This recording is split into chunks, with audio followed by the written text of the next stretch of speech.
Pemirsa, pemerintah Provinsi Bali, Pacang Mecikang Malih, kewentenan lapangan puputan Margarana Niti Mandala Renon.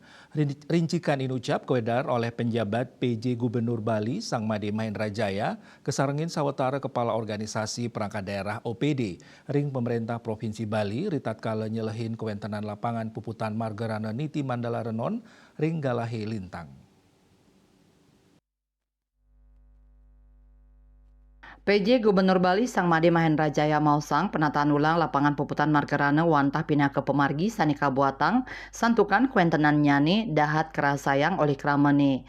Lapangan inucap pacang kedadosang genah tetujon wisata anyar Bali santukan serana nyani jangkep. Penataan lapangan antuk cimbar 13, kutus hektar Saneka Wangun duk warsa siu 900 ulung dasa kutus punike nyangkupin jogging track, kali jalur, lapangan sepak bola, lapangan voli, lapangan basket, taman air, lapangan parkir, lampu penerangan, panggung budaya, food court, playground, toilet, mewah genah, merarianan, wiadin rekreasi. Redesain lapangan puputan Margarana kelaksanayang oleh Warmadewa Research Center WIRC.